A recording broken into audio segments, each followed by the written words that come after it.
Lights, camera, action.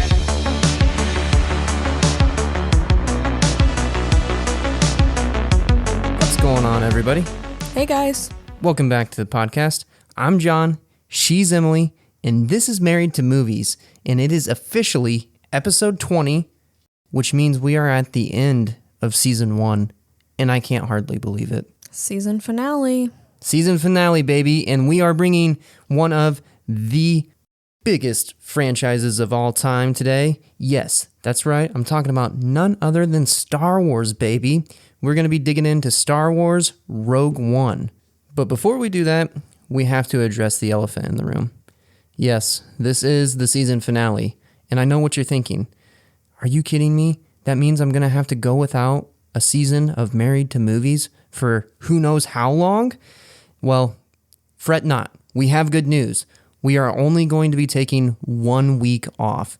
So yes, this week is our season finale. However, season 2 is scheduled to start with the first episode releasing on October 14th. We're going to be starting the season strong with one of my favorite movies, Ford versus Ferrari. Then we're going to follow it up with Pirates of the Caribbean, Dead Man's Chest. And to round out October, right before Halloween, we're going to release Batman Begins with our first guest of the season, my big brother, Josh. We've got loads of other movies coming out after that really solid season lineup, including an entire month. Yes, we are going to have 4 weeks dedicated to Christmas movies, so you can look forward to that. So I think that's all I have for the plug for next season. Is there anything else you can think of, Em? I don't think so, but make sure you listen because it's going to be a good one. It's going to be a solid season. We are going to have multiple guests returning. My brother Josh, our reigning sports expert Jeff, and we're going to have some new guests returning onto the show as well. Maybe some more familiar faces. But without further ado, let's jump right in. All right, so Rogue One was released on December 16th, 2016. So, John, we would have been dating for a month when this came out. I remember when this came out. I saw it in theaters. I was stoked for this movie. It was directed by Gareth Edwards. Is that how you say his name? I'm pretty sure. I have a pretty long cast list just because there's several pretty significant characters in here. So, we've got Felicity Jones, Diego Luna, Mads Mikkelsen, Donnie Yen, Ben Mendelsohn, however you say it. Okay. Yeah. Forrest Whitaker, and the voice of Alan Tudyk. Is that how you say it? Yes. He voices K2SO. Yes. Yep. It was distributed by Walt Disney Studios. It has a runtime of 2 hours and 13 minutes. It's rated PG-13. Its budget was $220 million. And box office total was $1.058 billion. Wow. I believe it, though. It was a phenomenal movie. And honestly, pretty good. I mean, pretty substantial budget. Over $200 million budget. But outstanding movie. I love this movie. And I can't wait to hear more about it. Tell me some more. So I have quite a few fun facts. About the same as usual, I guess. My first one is that the jacket that Cassian wears on and I'm going to say this wrong. What's the mountain called that starts with an E? E-A-D-U? Edu? Is that how you say it? I think so. I'm pretty sure that's how they pronounced it. I'm not so I am a big Star Wars fan. And most names of places I can get, but I'm not like a walking Star Wars dictionary when it comes to like names and pronunciations, but I know most things. Okay, well, we'll call it Edu Mountain. Yeah. I'm sure Star Wars fans are like cringing if that's being said. I'm pretty sure wrong. it's Edu. I'm pretty sure. So the jacket that he wears there was inspired by Han Solo's jacket in The Empire Strikes Back, and I looked at some pictures and they do resemble each other. Hoth, right? Once again, I do not know locations, so I don't know. It was the snow planet. He wears big blue puffer jacket type. It was not blue. Oh. Well, Cassian wears a blue jacket that resembles the one that Han Solo wore in The Empire Strikes Back when they were on Hoth. Hang on. I'm pulling up a picture. Okay. It's this one that Han Solo wears. So it's like brown with the little fluff around the neck. But Cassian's was blue. I guess it had a bluish hue to it. Yes, I'll give you that. Cassian's was blue. I'm telling you, Cassian's was blue. You were right. For some reason, I was thinking Han's was blue, but I guess it was brown. Yeah. So next fact is that the cockpits of the spaceships were actually virtual sets. They didn't want to have to build them all because costs had to be cut, so they decided to make them virtual since they only appeared in a couple scenes anyway. So I believe I read that they kind of made the silhouette or the base of them like out of styrofoam just so the actors kind of had a what's the word? Kind of like a gauge real life for reference. where it was going to be. Yeah, reference. But they added everything else in later in post. Okay. A few alternative titles for Rogue One before they settled on Rogue One. One was Dark Times, one was Destroyer of Worlds, and one was Rebellion. Okay. I like all of those. Actually, Destroyer of Worlds was the original title they picked. That was the first one that they came up with. And that's a nod to, I can't think of his name now, but the same guy that J. Robert Oppenheimer references in the Oppenheimer movie. That's what that's a reference to, because the Death Star is kind of a parallel or analogy, or there's a word I can't remember. It's not coming to mind right now, but basically it's supposed to kind of be like the nuclear bomb, similar to that. So, and that's obviously a callback to Oppenheimer and whatnot. So anyways. Yes. Well, speaking of Oppenheimer, I'll just jump to one of my other facts because I have a fact relating to Oppenheimer too. Not only was that kind of a callback to Oppenheimer, but also Jin's father was actually modeled after the person Oppenheimer, the father of the atomic bomb, because both men kind of shared the same guilt factor of becoming like an agent of death or whatever, you know, for building a weapon of mass destruction. Right. So kind of same thing that you just said. Yeah, that's interesting. It makes sense though. And so Jin's father would have been Galen Erso, played by Mads Mikkelsen, who is absolutely phenomenal in this movie. I think Mads Mikkelsen is a phenomenal actor. Every movie I've ever seen him in, I love. Like, just whether he's a villain or a hero, he's just a great actor. But anywho, that is interesting. Yeah. So my next fact is that other actresses considered to play Jyn Erso were Tatiana Maslany, I think is how you say her last name. Yes, she plays She-Hulk. Yep. And she's in other things too, but that's what I know her from. Yes. And then Rooney Mara, which I have not seen this movie, but I know it's a popular one and I want to see it. The girl with the dragon tattoo. Oh yeah, so that's a Daniel Craig movie. Yes. I also want to see it. Yeah. I have not. That's actually a series. It's a trilogy of movies, I believe. Yeah. Next one. The director told all of the background characters in the movie to try to grow out their sideburns and mustaches to kind of fit the 70s look that A New Hope has. So they tried their best to have all the costumes and sets match those in the original trilogy too. And then another thing, which I probably should have said earlier and I forgot to, but Rogue One, as we said earlier, it had a very large budget. It's ranked as the 39th most expensive movie ever made. Wow. Yes. That's crazy. Next fact is that K2SO's suit was pyrotechnic and Alan Tudyk got burnt by it because sparks began flying onto him, burning through the suit and causing him to get burnt on his back and his arms. Oh, wow. That's crazy. Yeah. And then my last one is that Gareth Edwards and his creative team discovered some old like film canister things while they were rummaging around the Lucasfilm warehouses. And when he asked what they were, one of the employees that worked there said that they were old Star Wars A New Hope footage. So the discovery led to them being able to include that into this movie. So they actually included some unused footage from that film canister in this movie. Wow, really? So yeah, it was the parts that are, so they're kind of shorter, featuring the red leader and gold leader Okay. in this movie. Yeah. So that would have been when they were in space during basically the final battle of the movie, when they're on Scarif, trying to get the Death Star plans. But there's like a dogfight going on in the upper atmosphere, space, whatever. Yeah. Wow, that's very interesting. I had no idea. That is super cool. It's really cool. Yeah. That's all the facts that I have. Okay. Well, for production details, I don't have a whole lot, but I have enough. So the idea for Rogue One actually dates back all the way to 2003.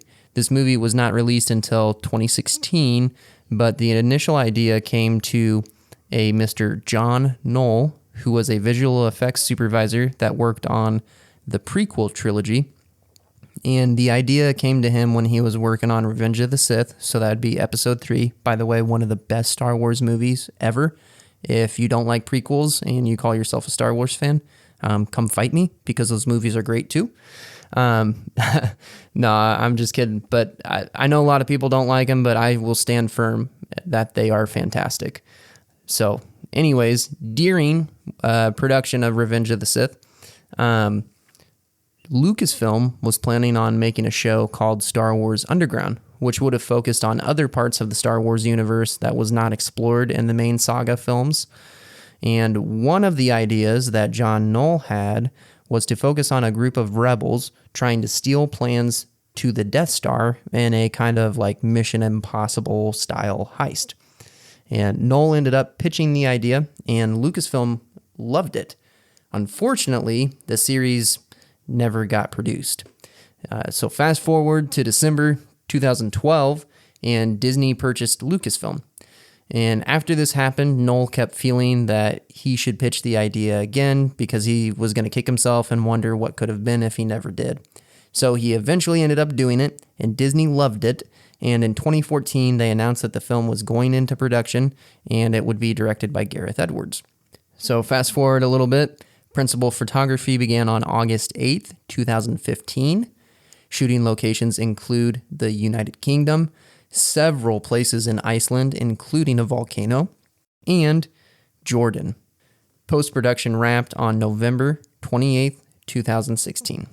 And that is all I have for production details. Okay. Very interesting. I didn't know that they shot in a volcano or at a volcano. Yeah, it wasn't like obviously close to the volcano itself or inside the volcano or anything like that, but it was like kind of the lower parts of a volcanic island that's towards Iceland or by Iceland or something like that. I guess it makes sense, like having to shoot in all those locations because they're going to all these different planets that all look so different. Right. Yeah. Yeah. Actually, every sequence that had Forrest Whitaker's character, Saw Gerrera, in it was all filmed in Jordan because it had to look kind of like deserty, and Jordan has some very unique, like distinctly orange deserts. So, anywho. All right. So, what would you rate the movie, John? That's a tough one for me. I am a Star Wars fan, so I don't want to be partial to that. And just, I want to try to score it based off of the movie itself. But this is a great movie. Like, just straight up, I think it's a fantastic movie. And honestly, I'm looking at our season 1 schedule, and in terms of like great movies, like upper echelon, fantastic, some of the best movies, Interstellar is still at the top. But some of the other best, outstanding ones we've covered on here, I think, are Skyfall. That's another, I think, just top tier movie. And I would honestly say that I think Rogue One is up there. It's not quite to the same level as Interstellar, but if I'm going to be honest, I'm going to rate it higher than Inception. And it's hard for me to give it a score of 1 to 100, but I'm going to give it a solid 96.5. Wow. Really? Yeah, for me, I guess some of this relates into the fact that I am a Star Wars fan, but this movie fits in perfectly and exactly how it should in the timeline. And that's a huge deal. Like, it doesn't feel like there's anything that's like, oh, that should not have happened because this is taking place after this event or before this event, or it fits in perfectly, which you would expect for them to do because they know when it's taking place. But you would be surprised how many movies get produced by big budget companies that have producers or directors or XYZ that don't care about the property. They're strictly just focused on making money. And there are a lot of things that make it into movies where it's like, hey, that actually shouldn't be happening here because this event happened in this movie that's a directly tied into it or something like that. So as much as it shouldn't be a big deal, it is a big deal. But additionally, I think what I like about this movie so much is that, one, you kind of do have the heist aspect of it. And I feel like it plays out really well. It's definitely not like a spy espionage, like Mission Impossible type thing, but it's still a heist, and it's a good heist. The idea of them having to go get the Death Star plans, like when it plays out in the movie, the challenges keep arising and the stakes get higher and higher and higher to the point where, spoiler alert, everybody in the movie ends up giving their life for the cause, at least main character wise. Literally every single character dies. And especially for this being a Disney produced Star Wars film, that comes as a bit of a surprise, at least for this era. Disney's kind of changed its family value stances in more recent years, but the original pitch for this movie had the intention of killing off all the main characters because in the movies that follow, which would have been episode 4, 5, and 6, A New Hope, Empire Strikes Back, and in Return of the Jedi, you never see these characters, which at face value, Star Wars is a massive universe. They don't have to show up, but you would think for people who are deeply involved, the people that got the Death Star plans would probably show up. So the original idea was to have them not survive. But then when John Knoll pitched the idea to Disney, he felt like they needed to adjust the script and have the characters survive. But they ended up never even shooting that. And they kept kind of the darker, sad, tragic ending. But I appreciate that. I appreciate that this was such a big deal that these characters had to give their life up for this cause. And they did. As well as the fact that I do feel like this is a war movie. They call it the Star Wars, but really the only time it feels that way is, honestly, I feel like the prequels capture kind of the war aspect of it well. Some of the original movies do too, but they were kind of limited to the technology of their time and what they could do. Don't get me wrong, there are definitely good sequences. However, the prequels captured the war aspect of Star Wars better, but this one captures it perfectly. And I love the Empire versus the Rebellion. It just, the whole battle on Scarif is phenomenal. And the entire cast, which, let's be honest, like the main characters in this movie, it's a pretty big ensemble. You have Donnie Yen's character. You have, I don't remember the actor who plays him or the character's name, but basically he kind of protects Donnie Yen's character because Donnie Yen's character is blind. That's two main characters. You have Jyn Erso, you have Cassian Andor, you have K2SO, you have Saul Guerrero, and a handful of other people that play pretty big roles. The pilot that was formerly with the Empire. I mean, all these people that are involved. And all of them give standout performances. There's not a single time where like a character's on screen and I kind of feel like, oh, I really don't want to watch this character right now. Let's get back to whoever else. So yeah, I don't know. Those are just kind of the things that come to mind of why I really, really like this movie. Yeah. Well, I'm going to make some people mad. That's okay. To preface this, Emily would not call herself a Star Wars fan. Not in the slightest. Like, I begrudgingly watched this movie, and I tried to get into it. I tried to watch all the movies, and I just can't get into it. And I don't understand completely why, because I typically enjoy like sci-fi kinds of things, and I enjoy like, I don't know. I don't know what's wrong with me, but I just don't enjoy Star Wars that much. It's okay. I mean, firstly, there's nothing wrong with you. But secondly, I will say you've given it every fair chance. And to be fair to yourself, as well as for those listening, you did, when we were first watching the movies for the first time, like you wanted to watch the next one. It was never like, oh no, like you did seem interested and you wanted to see the rest of the story, and you loved Andor, the Disney Plus series. That's what I was going to say. That is the only thing Star Wars that I have liked, and I loved that series. I loved Andor. And Andor's a main character in this movie. Yes. So that is going to factor into some of my score. But I will say the main reason why I wanted to keep watching was not necessarily because I loved the movies, but more so because I can't start a series and not finish it. So, I mean, I'm like that with like every single series, whether it's books or movies. Like, I have to read or watch the whole thing. Yeah. I don't know why I'm like that. I'm just no, that's like fair. That. So I'm going to be generous. There were scenes that I did enjoy. So I'm not going to say like, oh, this movie was trash and I hate it. Like, that's not true. But it's just not my thing. So I'm going to say that I'll give it an 84. Wow.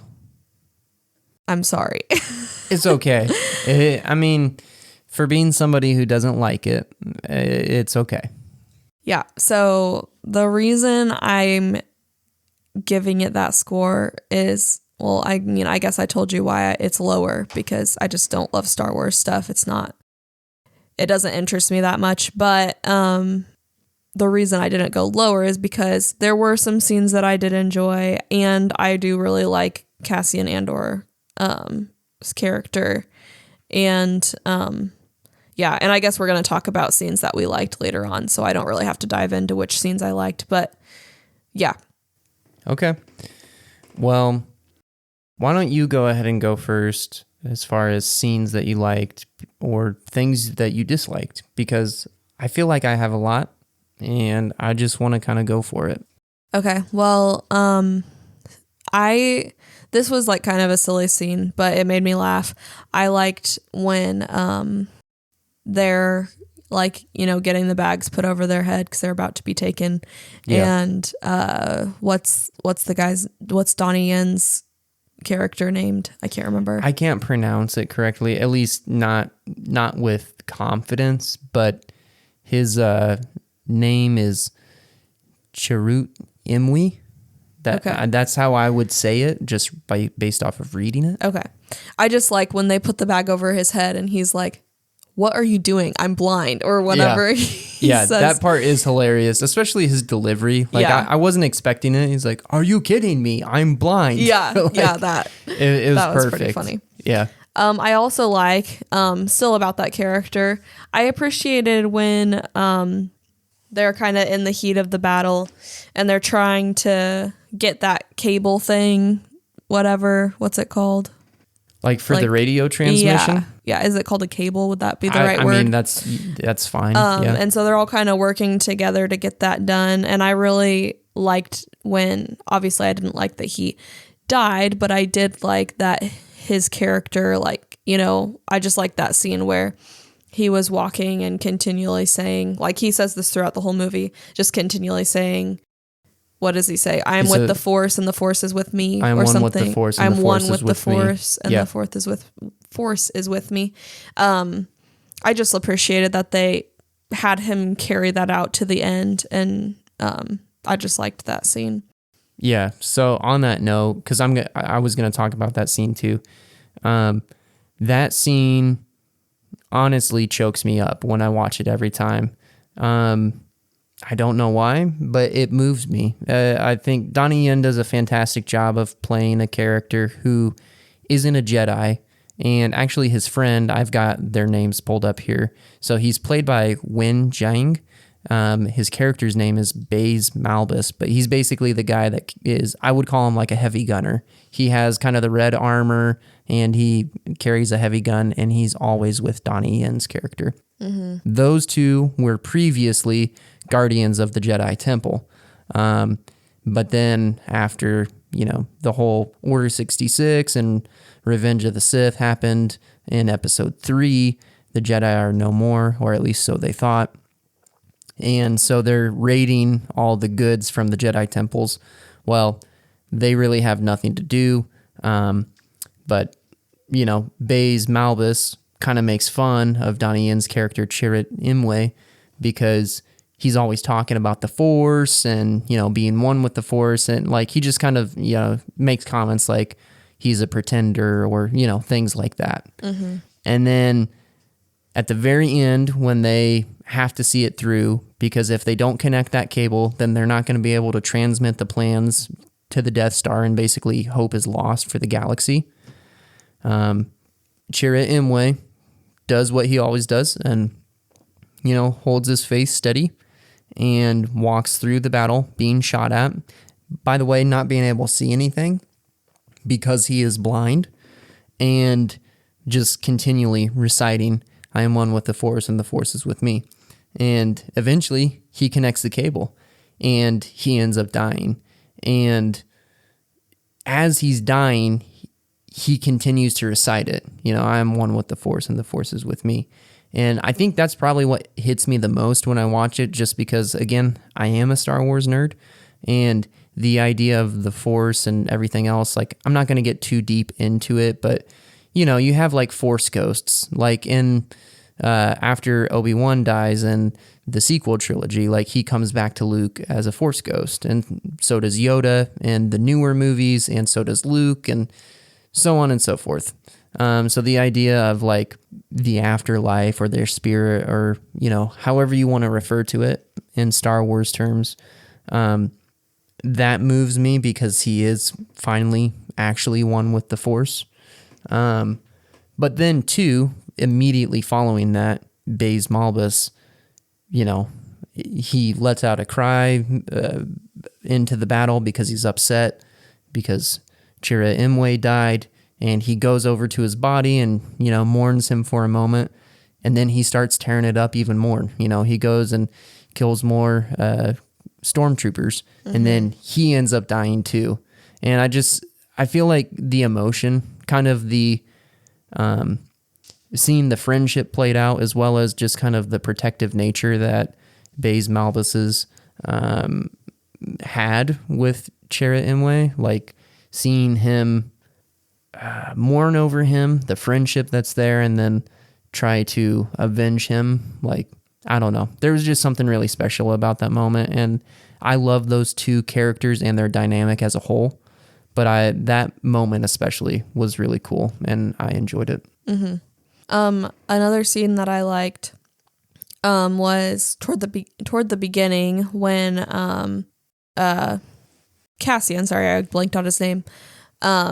It's kind of introducing his character. He meets that one guy that he's trying to get the information out of, and the guy keeps trying to leave, and he finally gets the information out of him, and then stormtroopers start coming, Yeah. And he ends up killing the guy, which was unexpected. Right. But it just kind of immediately took me back to Andor, the scenes when I can't remember who they are, but he's somewhere he's not supposed to be, and there's these two guards or whatever, yep. and he kills them both, yeah. Just it reminded me a lot of that. Yeah. And just who he is and his character, and how he just kind of, does what he needs to do.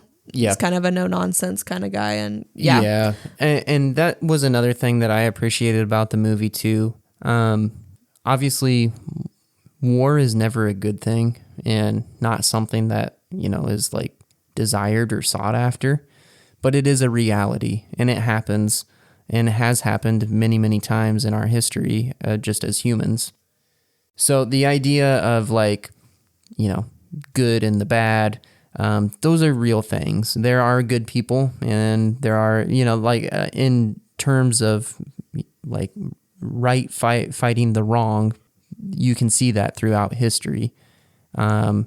However, there is a reality that during war, things do get ugly sometimes. And even when you're fighting for the right side of the battle, sometimes you do things that are, gray or outright wrong. And or even says that when after Jin basically tells the rebellion, we have to go do this. This is our only chance of blowing up the Death Star. And they don't give her their support. But Andor and a ragtag group of people basically come out and say like, hey, we're going and we're helping you. We've all done things for the rebellion that we're not proud of. And that line right there really kind of envelops everything that I'm talking about. The rebellion is obviously, they are the good guys. That's not at all what I'm arguing here. But what I am saying is that during war, there are things that are required of people that, that are tough and hard. And to see that played out a little more realistically, as opposed to good guys always do good and bad guys always do bad, it just makes for a little bit more interesting dynamic, I guess. Mm-hmm. Yeah. So another scene that I don't want to say liked, because I didn't like watching it, but I just appreciated it, was when, what's his name? What's Jin's father's name? Galen. Galen, thank you. Yep. When he dies, I don't enjoy watching him die, but I do appreciate that like Jin did get to see him, and he got to see her more specifically before he passed away. Yep. Just because it was kind of like leading up to that, and I really liked that they got to see each other before he passed away. Yeah. Yeah, I agree 1,000%. Mads Mikkelsen is fantastic. He was the villain in Casino Royale, which is really where I would say he got introduced to most American audiences for the first time, kind of his big break in America. He did some other big movies outside of that prior to that, but they were foreign movies. But so yeah, he played Le Chiffre in that. And by the way, plug for season 2, we are covering Casino Royale, so make sure to come back and give that a listen. But anywho, you see him as a villain there. He plays a villain expertly. You see him as a hero here, but a hero who basically doesn't have a choice of creating a weapon of mass destruction. He has to do it, but he intentionally built a flaw into it and went to the absolute extreme to make sure that knowledge was able to get into the right hands so that the Empire could get stopped. I don't know. There's just something about Mads Mikkelsen. He's phenomenal, and he plays this role perfectly. And I love the father-daughter dynamic that is played out throughout the whole film. Mm-hmm. That he had to make tough choices to protect Jin, and that unfortunately he did lose his wife and Jin's mother because of the whole thing. And he could not bear to lose Jin, and so he had to basically give her up and try to put her into hiding so that nothing would happen to her, or so that she wouldn't be leveraged against him, or, anything like that, so she wouldn't be in danger. Yeah, he's just phenomenal, well-written part, and very well acted. Mm-hmm. The last thing that I'll say is I really love K2SO. Yes. And I just remembered this from my reading, and I forgot to include it earlier. But that scene when he's like pretending to be taking Cassian and Jin as like prisoners. Yeah. and he slaps Cassian in the face. Yeah. That was improvised, actually. Really? Cassian or Diego improvised that like slap thing. So yeah, I thought that was funny. But I just like his character, and I like that, like, I mean, to the end, like, he was loyal, you know, and like he sacrificed himself and things, and I liked his character a lot. Yeah, I agree. He's definitely I like that he's able to be like a little bit of comedy relief throughout the movie without being like trying too hard to be funny. Because like obviously in the original trilogy, kind of the comedy relief is C-3PO and R2-D2. With R2-D2 kind of being the straight man that C-3PO plays off of. And honestly, like, I love 3PO, don't get me wrong. Iconic character who plays an important role in the Star Wars mythology as a whole, but can definitely be annoying at times. I never feel that way with K2SO. K2SO is hilarious, but he also is like very enjoyable to watch, and you know, like it doesn't feel like overwhelming humor, but he, like you said, loyal to his team, his family, and he gets the job done. I don't know. I find him very interesting, and I like him. Yeah. Yeah. Well, that's all the scenes that I can think of off the top of my head that I enjoyed. Okay. Well, I covered a lot of the things already that I wanted to talk about, so I guess just a few things. I know I've already talked about Mads Mikkelsen as Galen Erso, but I especially love the introduction to the story with Jyn being a young girl, and Director Krennic, played by Ben Mendelsohn, basically shows up to Galen's home and tells him, like, hey, it's time to go. You know, you're doing this for us. It's not an option. And Galen, trying to protect his family, said that his wife and daughter died and yada, yada. Anyways, I love the introduction to the story. The scenes that were shot in Iceland were absolutely beautiful. It just looked like a very peaceful little island. And I kind of like the banter that Krennic and Galen have. They kind of go back and forth of this yes, no, telling stories and so on and so forth. I think they have a dynamic that plays well. And this movie introduced Death Troopers to the mythos, which those are the black stormtroopers that Director Krennic has with him. And I have to say, they look absolutely sick. Those guys are so cool, and playing as them in Star Wars Battlefront 2 is an absolute blast. But so I very much appreciate their addition to the Star Wars universe.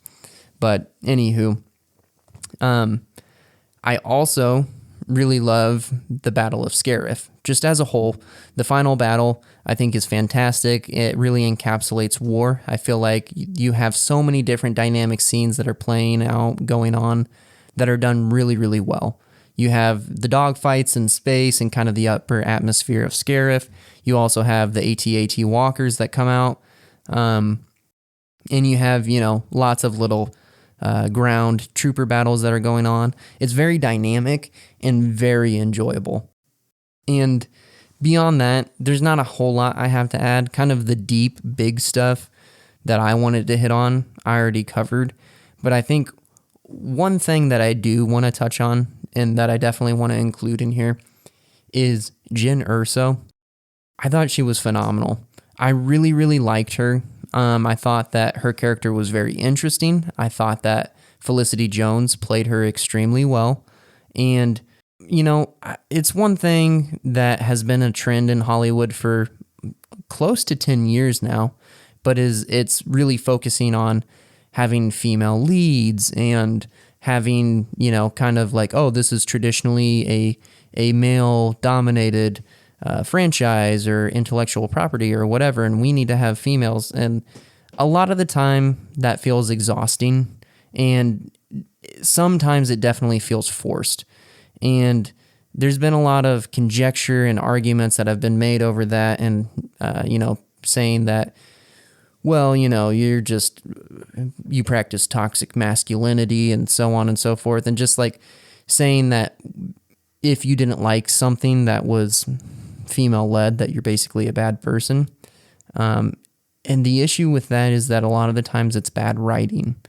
And this is a phenomenal example of, hey, I don't have a problem with women in a leading role in a movie or a strong female character. That's not the issue. The issue is bad writing. And 9 times out of the 10, that's what we get shoved down our throats, and we're told that we have to watch it and like it. Otherwise, we're a bad person. And that's, first of all, just not true. But secondly, like in this instance, like this is so fantastic. Her character was well written, and Felicity Jones played her perfectly on screen, and I just really, really enjoyed her.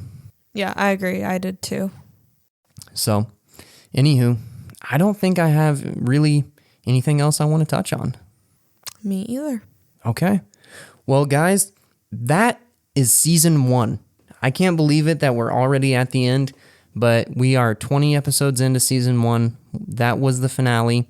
We are going to be taking 1 week off, and I promise it's going to be okay because we're going to come back and we're going to have a phenomenal season 2. I'm really stoked about this lineup.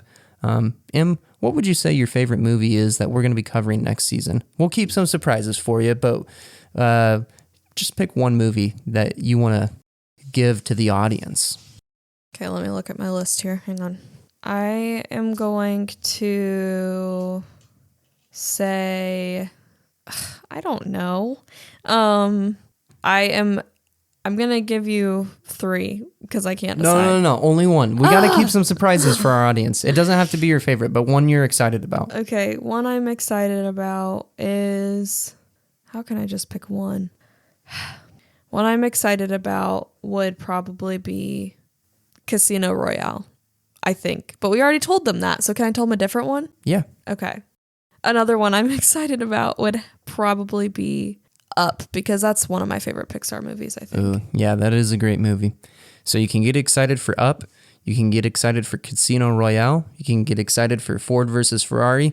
And that's what we're going to be kicking our season off with. So come back to Spotify, YouTube, Apple Podcasts, anywhere else you can find podcasts. We're on it. Come back on October 14th. We are going to have our season premiere with Ford versus Ferrari. And only 2 episodes after that, we're going to have our first guest back in the studio. So enjoy the week off and use that time to go tell your friends, go tell your family, say, hey, there's this awesome podcast that I like listening to, and you should go check it out too. Well, guys, it's been an awesome season. We've had so much fun, and we're looking forward to starting season 2. So please come back, and thanks for listening. Bye, guys. Bye.